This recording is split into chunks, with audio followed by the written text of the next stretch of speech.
When you begin to sense that something is not aligned in your relationship, Stoic philosophy offers a powerful lens through which to examine reality without denial, drama, or self-deception, and rather than asking whether the other person is good or bad.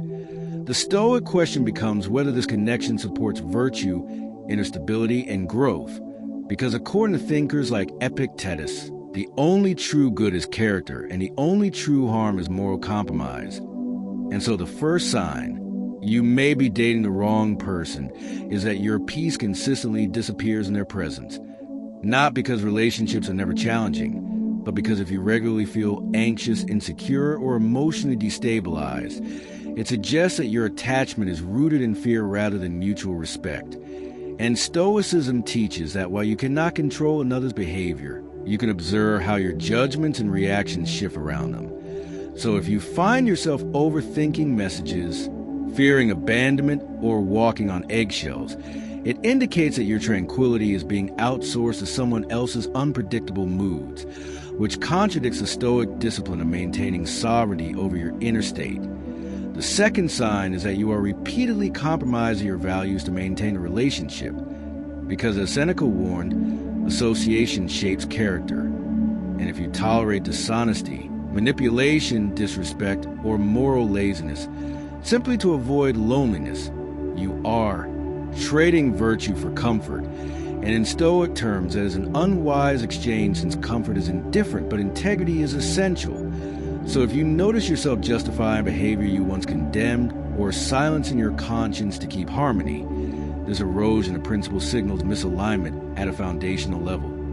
The third sign is that growth is absent or discouraged, since Stoicism views life as a continual process of self-improvement guided by reason and discipline, and a healthy partnership should encourage courage, wisdom, justice, and temperance in both individuals. Yet if your ambitions are mocked, your efforts minimized, or your discipline undermined, the relationship becomes a drag on your potential rather than a catalyst for excellence. And Marcus Aurelius often reflected that we become like those we spend time with.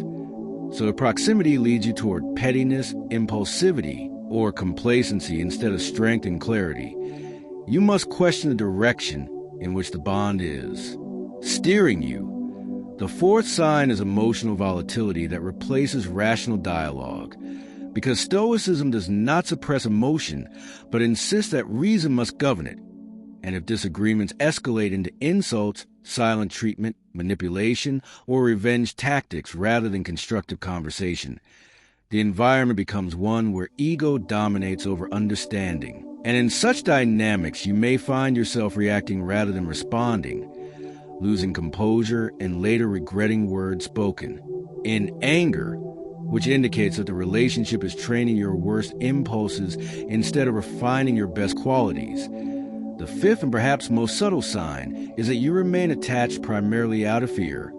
Fear of being alone, fear of starting over, fear of social judgment, rather than from genuine admiration and shared purpose.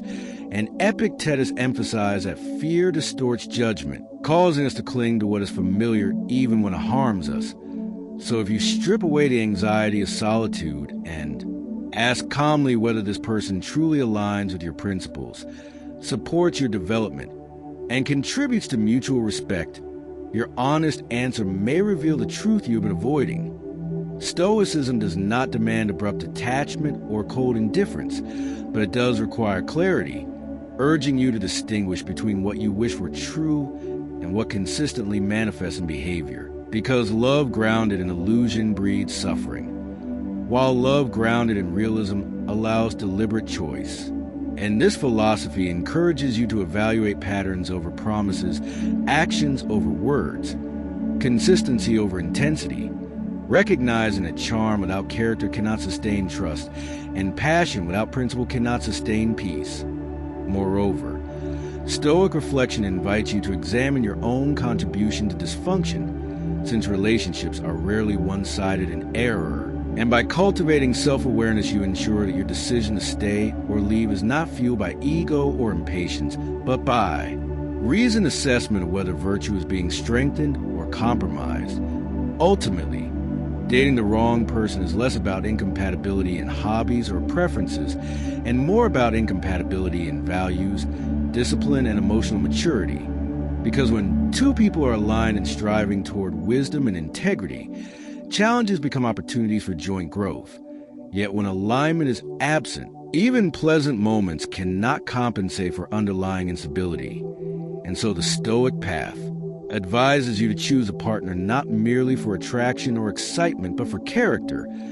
Someone whose presence makes you calmer rather than chaotic, stronger rather than smaller, clearer rather than confused. And if after honest reflection you recognize that your current relationship consistently erodes peace, weakens principles, discourages growth, fuels volatility, or persists only through fear, then according to Stoic philosophy, the courageous act is not clinging, but realigning your life with virtue, trusting that solitude with integrity is superior to companionship with compromise, and remembering that the highest form of love begins with respect for your own moral framework and inner stability. Part 2 deepens the Stoic examination by moving beyond obvious red flags and into subtle psychological patterns that reveal whether a relationship is aligned with reason and virtue or driven by attachment and illusion. Because often the wrong person is not dramatically harmful but quietly misaligned. And Stoicism teaches that what quietly erodes character can be more dangerous than what loudly attacks it. So another sign you may be dating the wrong person is that your emotional state becomes dependent on their validation, meaning your confidence rises and falls based on their attention, approval, or affection. And while appreciation is natural in love, Stoic thinkers like Epictetus would argue that when your sense of worth depends on another's fluctuating behavior, you'll surrender control over your tranquility, which violates the core Stoic principle that your judgments, not external responses, determine your peace. And if you constantly seek reassurance, overanalyze tone shifts, or feel destabilized by minor distance, it suggests attachment rooted in insecurity rather than partnership rooted in strength.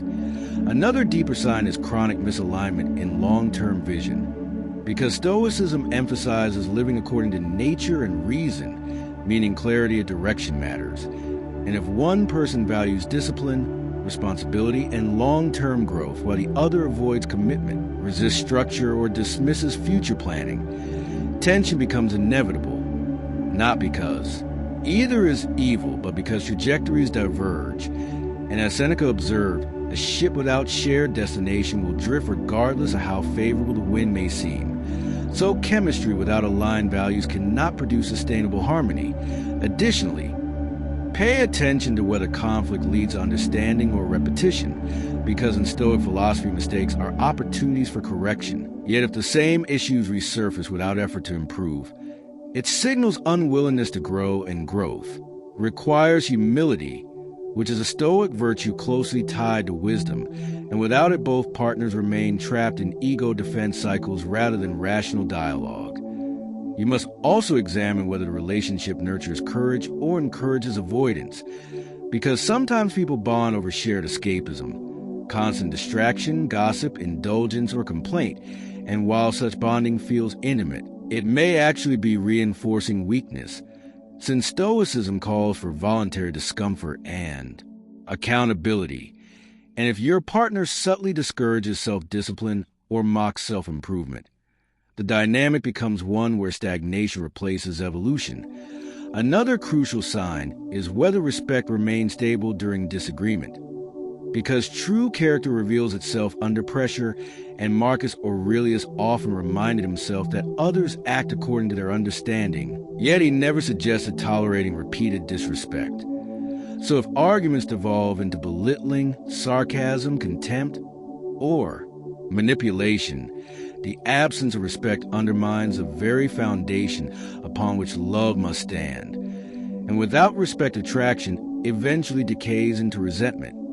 Stoicism also asks you to reflect on whether you are staying because of potential rather than reality, because imagining who someone could become is different from accepting who they consistently are, and attaching to potential is a subtle form of wishful thinking that clouds rational judgment, leading you to excuse patterns that are unlikely to change without deliberate effort from the other person. Furthermore, notice whether the relationship isolates you from friendships, family, or personal pursuits, because a healthy partnership expands life rather than shrinking it, and isolation often signals possessiveness or insecurity, which contradicts Stoic ideals of autonomy and balanced connection.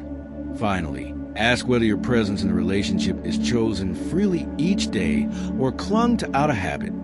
Since Stoicism values conscious choice over unconscious routine, and a fear of loneliness, sunk cost, or external judgment binds you more strongly than genuine admiration and shared virtue, then the attachment may not be aligned with wisdom. Ultimately, Stoic philosophy does not romanticize suffering nor glorify detachment for its own sake, but it insists that love should strengthen character rather than fracture it, calm the mind rather than agitate it, and align with virtue rather than compromise it. So if upon honest, emotion-free reflection you see that your peace is unstable, your values diluted, your growth restricted, your respect diminished, or your future unclear, then the courageous Stoic response is not bitterness but clarity, not blame but responsibility. And sometimes that responsibility means walking away with dignity, understanding that the right partnership will feel less like chaos to manage and more like stability to build upon. Because in the end, the Stoic measure of a relationship is simple. Does it cultivate wisdom, courage, justice, and temperance in both people, or does it quietly erode them? And your answer to that question reveals whether you're dating the wrong person or aligning with the right path.